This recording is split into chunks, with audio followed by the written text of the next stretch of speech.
Rasanya sungguh aneh kalau Nasdem mensangkut pautkan Anies dengan kakeknya. Apa hubungannya coba? Apakah Anies cucu pahlawan nasional lantas sudah pasti otomatis layak diusung sebagai calon presiden? Jadi maksudnya cucu pahlawan mau dijadikan standar untuk menjadi calon presiden?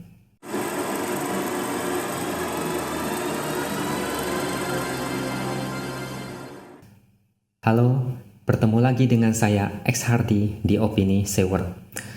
Kali ini saya akan membahas tentang cara Nasdem yang agak lucu dalam mempromosikan Anies. Sebagai partai pengusung Anies, sudah sewajarnya Nasdem mempromosikan Anies, bahkan bila perlu dengan cara yang hiperbola hingga terdengar konyol. Memang, partai manapun yang mengusung capres pasti ingin menang di Pilpres.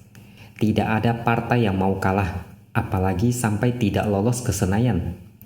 Mengusung calon presiden itu sangat prestisius dan mentereng. Efek dominonya sangat besar kalau mereka menang.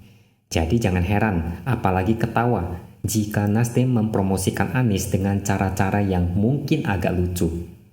Wakil Ketua Umum Nasdem Ahmad Ali bicara tentang latar belakang Anies yang merupakan seorang cucu pahlawan bangsa. Anies adalah cucu dari Abdurrahman Baswedan yang diberi gelar pahlawan nasional oleh Presiden Jokowi pada 8 November 2018. Dengan status sebagai cucu pahlawan nasional, Ali menegaskan Anies bukan musuh negara sehingga tidak perlu diragukan ketika dia diusung sebagai calon presiden. Anies tidak perlu diragukan lagi integritasnya. Latar belakang Anies cukup jelas. Sebenarnya dalam politik ada dua cara untuk mempromosikan diri sendiri. Yang pertama adalah menunjukkan prestasi yang pernah diraih. Dan yang kedua, memamerkan prestasi orang lain, misalnya prestasi bapak sendiri atau status keluarga. Rasanya sungguh aneh kalau Nasdem mensangkut pautkan Anies dengan kakeknya. Apa hubungannya coba? Apakah Anies cucu pahlawan nasional lantas sudah pasti otomatis layak diusung sebagai calon presiden? Jadi maksudnya cucu pahlawan mau dijadikan standar untuk menjadi calon presiden? Lantas apa bedanya dengan baliho Puan cucu Bung Karno? Yang dilakukan Nasdem ini mirip dengan yang dilakukan AHY. AHY tidak punya prestasi sehingga terpaksa menjual nama bapaknya sendiri. AHY memuji kepemimpinan SBY. Di era SBY infrastruktur banyak dibangun dan Jokowi tidak ada apa-apanya kecuali gunting pita doang. Ini sungguh cara yang lucu, memamerkan sesuatu yang tidak pada tempatnya. AHY mau jadi calon wakil presiden, tapi yang dijual adalah nama bapaknya sendiri, seolah SBY yang mau ikut pilpres. Coba bayangkan kalau misalnya saya melamar pekerjaan, lalu saat wawancara saya ditanya, kenapa mau bekerja di perusahaan itu dan apa yang membuat saya pantas bekerja di sana? Lalu saya jawab, saya adalah cucu pahlawan nasional atau pejuang kemerdekaan sehingga tidak perlu diragukan integritasnya. Kira-kira saya bakal diterima nggak di perusahaan itu? Sudah pasti nggak bakal bisa. Mungkin langsung ditendang keluar. Perusahaan ingin menggunakan keahlian saya untuk memajukan perusahaan. Ngapain saya bawa-bawa nama bapak atau kakek sendiri? Enggak nyambung. Perusahaan mau mempekerjakan saya, bukan kakek saya. Coba lihat Puan Maharani. Apakah dia sebagai cucu Bung Karno lantas bakal didukung oleh rakyat? Ya belum tentu juga.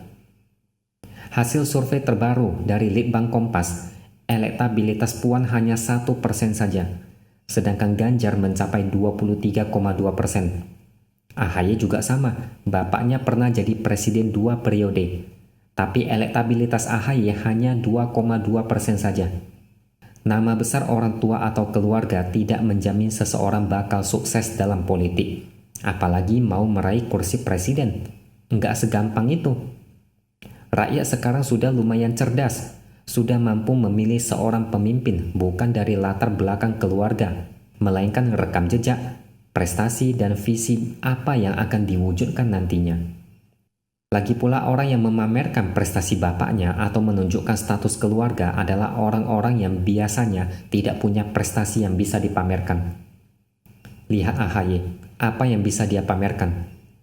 menjadi ketua umum partai saja karena faktor keberuntungan. Sedangkan Anies, apa yang bisa dia pamerkan? Prestasinya memang banyak, tapi receh. Janji besar, semuanya mangkrak dan menjadi prestasi omong kosong. Prestasi Anies ini ibarat uang koin, cuma sedikit dan receh, tapi terlihat berat. Prestasi Anies banyak, piagam penghargaan segudang, tapi prestasinya receh. Ketika tidak ada lagi yang bisa dipamerkan dari prestasinya, terpaksa menjual nama anggota keluarga. Ini cara yang sudah tidak laku lagi di zaman sekarang.